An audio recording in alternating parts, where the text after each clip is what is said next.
கர்த்தருடைய பரிசுத்த நாமத்துக்கு ஸ்தோத்திரம். இன்னைக்கு நம்ம பார்க்க போற வேத வசனம் எரேமியா 29ஆம் அதிகாரம் 11ஆம் வசனம்.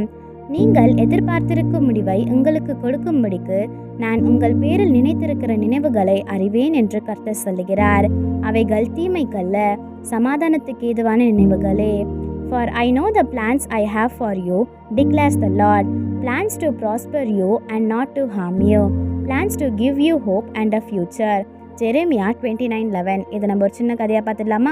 ஒரு வனத்தில் ஒரு சிறிய பறவை இருந்ததா. அதன் பேர் சிற்பியா. ஒரு நாளில் கடும் புயல் வந்ததா. சிற்பியை அதனுடைய கூட்டத்திலிருந்து வேறு இடம் தள்ளியதா. சிற்பி பயந்து விட்டாளா. அவள் குடும்பத்தை மீண்டும் காண முடியுமான்ற சந்தேகம் இருந்ததா. சிற்பி புதிய இடங்களை சுற்றி நடந்து செலுச்சான். சில இடங்கள் குளிராகவும் சில இடங்கள் ஆபத்தானவைகளுமா இருந்ததா. நான் இனி பாதுகாப்பாக இருக்க முடியுமான்னு அவள் எண்ணினாளா. ஒரு நாள் மாலை நேரம் சிற்பி சோர்வடைந்த போது ஒரு பாசமிகு மூதாட்டிக்கு அவளை பார்த்துதா. பயப்படாத, சில நேரங்களில் நம்ம வழியை தவறிடலாம், ஆனால் உனக்கு உகந்த இடம் இருக்குன்னு சொல்லிட்டு சொல்லிச்சான். நீ முன்னாடி போ அப்படின்னு சொல்லிட்டு சொல்லிச்சான். சிற்பி அப்போதுலேருந்து நம்பிக்கை வைத்து முன்னாடி செல்ல ஆரம்பிச்சுதா. கடைசியில் அது ஒரு அழகான பள்ளத்தாக்க கண்டுபிடித்ததா.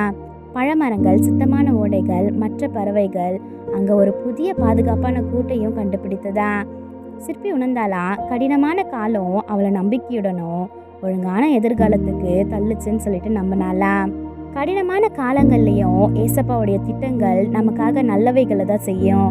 அவர் நம்பிக்கையும் எதிர்காலத்தையும் தருகிறார். ஆமென்.